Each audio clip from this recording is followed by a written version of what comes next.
Africa, unite. Africa, answer now. Africa, this is the moment. It was said by Prophet Marcus Garvey. Mali put it into song. And it performed it all through his life. What are we waiting for? This is that moment. Africa, unite. Nigeria, Africa, unite for the sake of your children. Africa, unite now. Now is the moment.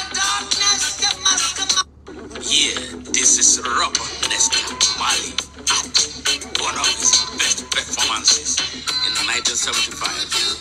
This man is possessed positively spiritually. I love his music. I love his philosophy.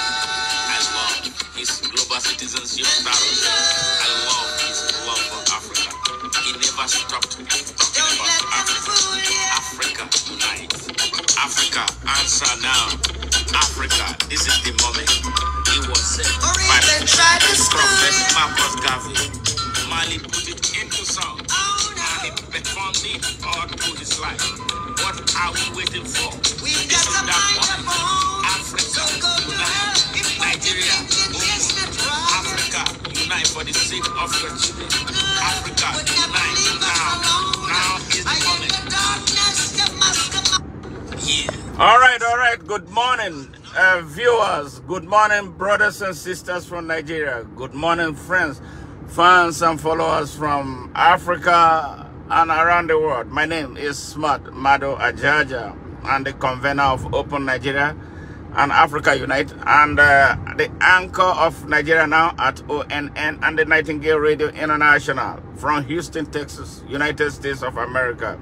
Yeah, what I'm talking about today is the lies, the many lies they told us, in order to break us down mentally. Yeah, I'm talking about our ancestors, how they broke them down mentally. The Arabs and the Europeans, how they came, broke our people down, and then carted them in their millions away into slavery in foreign lands, in the Arab world, and Imperial Europe, including the United States of America, where the black man built the country. The black man built Britain. The black man built Portugal. The black man built France.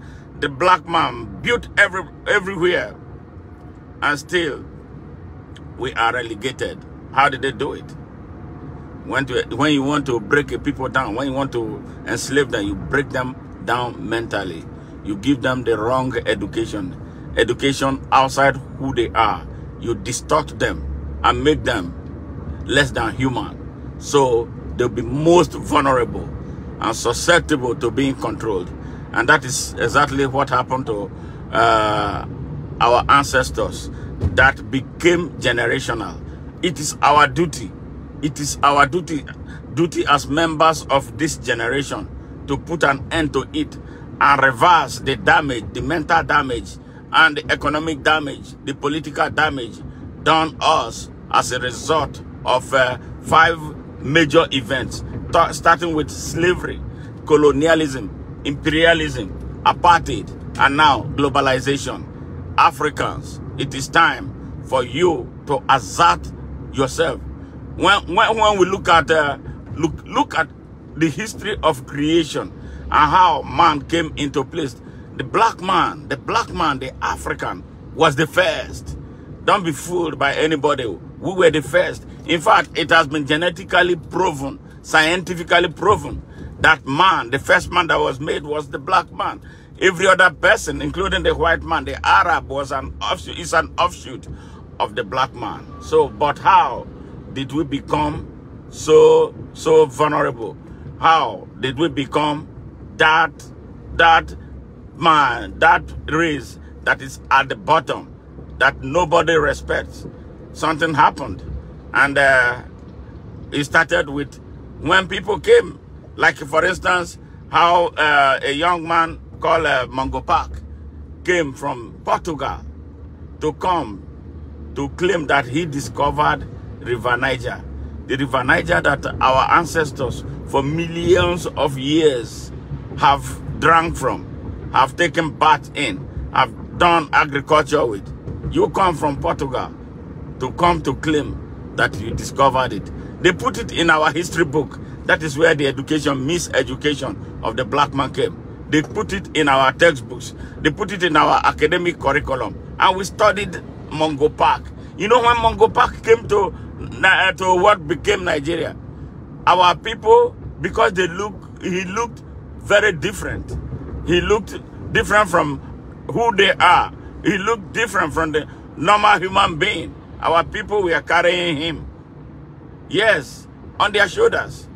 Yes, they were carrying him from one part. They successfully made us believe that they are God, or they are closer to God. The Arabs and the Europeans. This is what they did to us. That was how they gave us Islam. That was how they gave us their own brand of Islam. Different from what we knew. That was what they gave us. Different type of Christianity. Different from what we knew. The story of God and man is the story of the black man and God. But they made us look like they were the God. They made us look like they are closer to God. They made us look like we are Satan. Yeah, the Satan, the impression they gave us was that Satan, devil, is a black man. Everything good is white. Everything bad is black and ugly. So this is what we must stop. And unfortunately, after they taught the first generation, after they distorted them, after they carted millions of our people away across the Atlantic and across the Sahara, they left some of our people back. Now they became the elites. They became the educated, all right? Educated the wrong way. Educated outside what we are. They became the oppressors. They had the Bible in their hands. They had the Quran in their hands and started misleading us. Worse than what those who taught them did to us, intellectually and mentally. That is why we're having so much problem today. We have all the pastors and imams who are preaching the word of God upside down and then confusing our people. This is what Bob Marley sang about. This is what he spoke about. This is what Marcus Garvey came to correct. Yeah, we have a lot of work to do. You and I must come and look at our history. Ask questions about who is this black man? Why am I being treated the way I'm treated inside my own continent by the same people whose ancestors colonized us, whose ancestors came through imperialism to rip us off of our mineral resources, our natural resources, and now our people, who were stolen, millions of them, for 400 years by the Europeans and 700 years by the Arabs. Who are we? It's time we start asking these questions. We are not dunces. Something happened.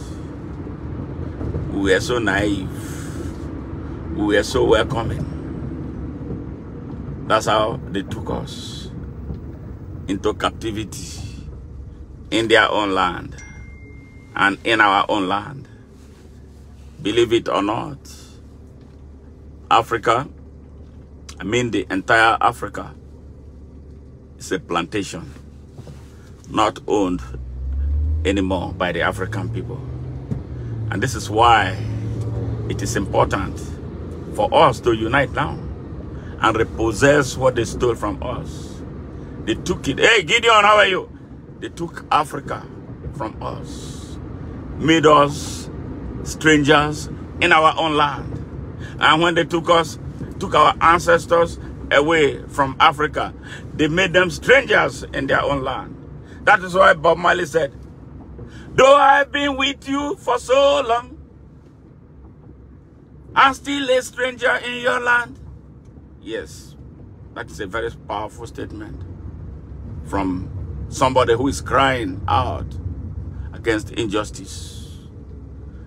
A people who were distorted, stolen from their land, and made slaves and schizophrenics in another land. And then the same thing is being done in their homeland. So what inspired Marcus Garvey at a young age of 18 to start organizing, to the extent that he built a 6 million strong black man movement around the world that inspired those who started asking for the decolonization of Africa, starting from the 1900s. A young 18-year-old, a descendant of slaves. But we, what about we who are now free in our continent? How much are we doing? He did not have WhatsApp. He did not have Facebook. He did not have Instagram. He did not have TikTok. He did not have YouTube. But you and I have it. How are we using it? Without all that, he did not have access to the white man's mainstream media. He was inspired to do the work. And what he started led to a widespread agitation for respect for the black man, for the demand for dignity, and then the demand for the decolonization of the African continent. How have we fared? The people before us did their best. About 80 years ago, they had a vision for the emergence of one country from Africa, bringing the whole of Africa to be one country, with one economy, with one name, with one type of leadership, with one central bank, and with one military. 80 years after, can we say that we have done a good job? Can we say we have done a good job? Can't we, is it not fair now to say that we betrayed our founding fathers? Why are some Africans still standing in the way of the unification of Africa that Marcus Garvey wanted? Bob Marley sang all his life. What are we doing? Today we still have vestiges of men and women, puppets. They are now in China. You know, China will arraign African leaders. They'll be running from here, helter-skelter, to China to do what? To acquire more debts. Why is it China that is always wanting to come and construct roads in Africa? Why is it that we are always the ones going cap in hands?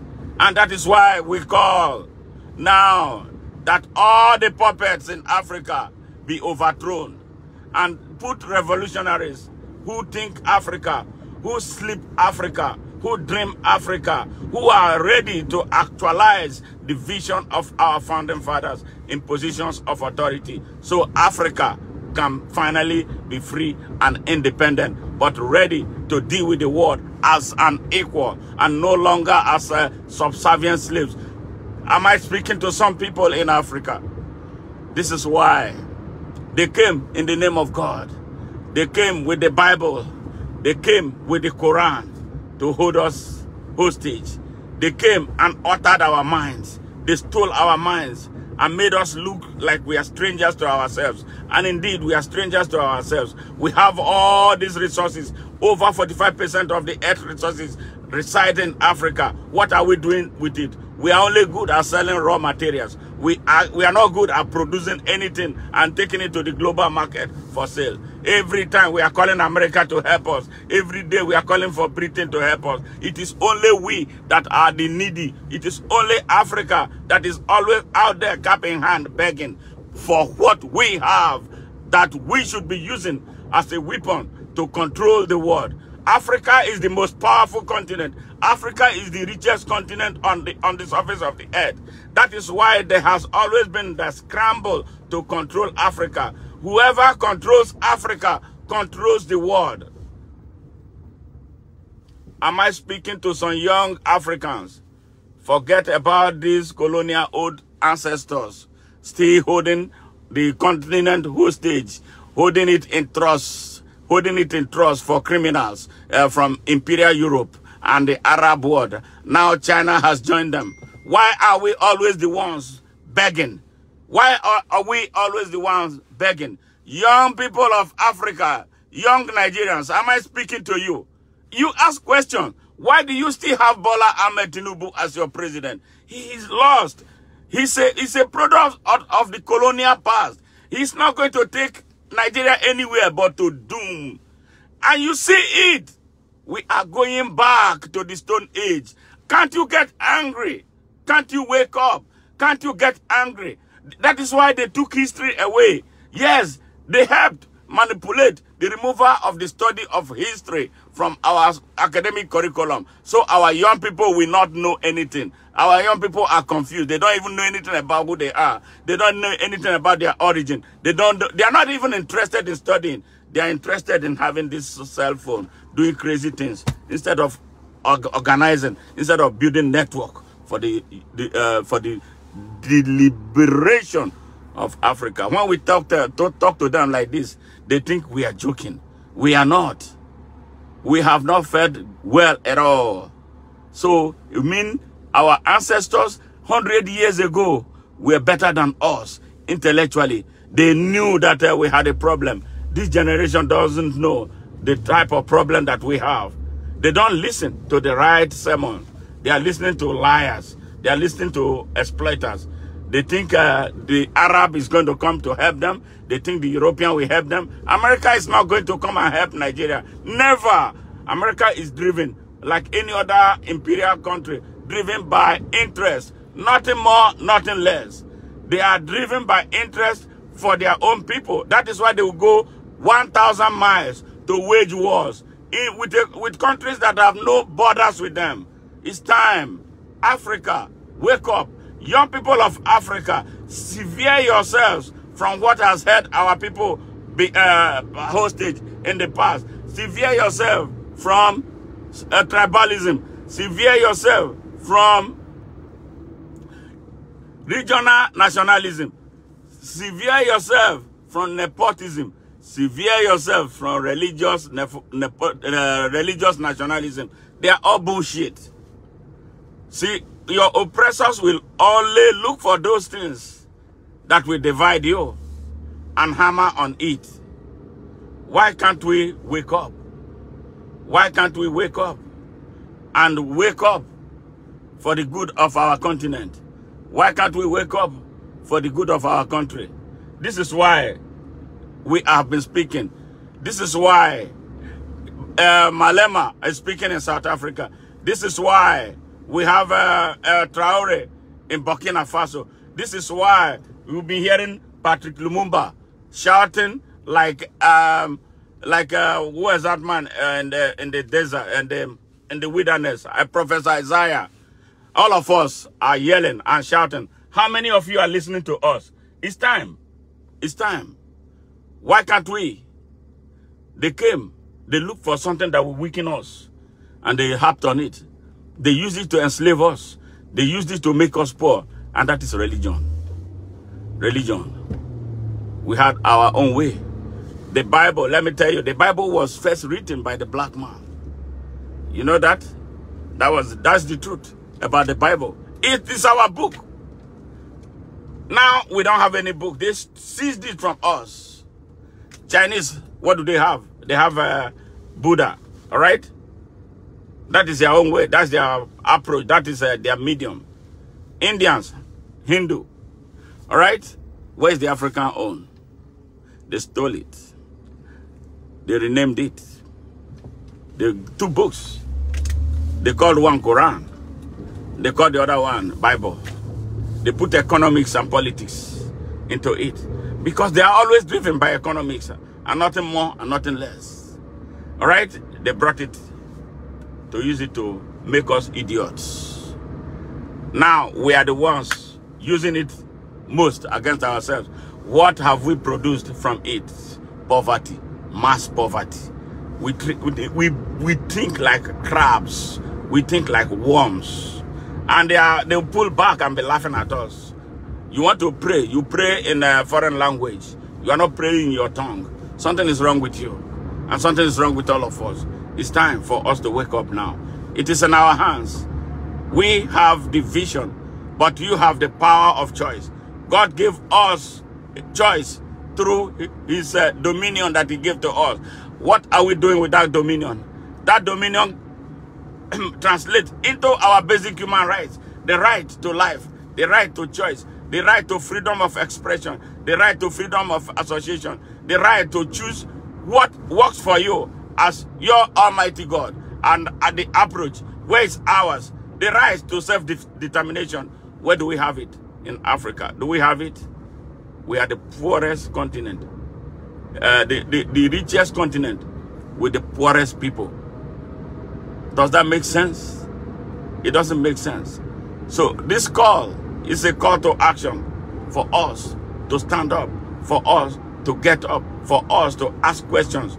They came, tell us that everything about our ancestors were bad. They tell us to cast and bind our ancestors. We agreed, and we have been doing it religiously. But they worship their ancestors. When you come here, you will see ancestral statues that are over 2,000 years. They go. We even pay money to go there to watch it, to watch them. But in our own, we are busy destroying our history. We are destroying what our ancestors did because we have been told and we have accepted that our ancestors were evil. Our ancestors were demonic. When you meet a Nigerian pastor, what the first thing he tells you, pray against ancestral spirits. Everybody who does not have an ancestor, I am so proud of my ancestors. My ancestors were some of the best people. I will never wreck them. I will never dishonor them. I will never destroy what they did.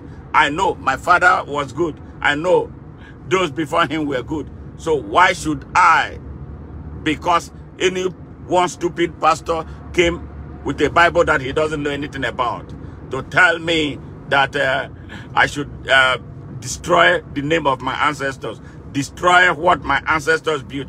If I don't, even if I'm not doing anything with them, I shouldn't destroy them. We may wonder why we are having so much problems. Yes, Africa, wake up. Africa, unite. Africa, go back to your history. Africa, let us start over again.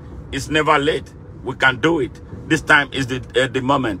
That is why we will not stop shouting. We are not going to ever get tired until we reach that level of consciousness where we have more people, critically conscious people, asking the same question and demanding for answer and taking positions from where we can implement our mission and vision. God bless you. God bless Africa. God liberate Nigeria, because Africa needs a liberated Nigeria in order to move. If Nigeria is liberated, Africa will zoom. Goodbye for now.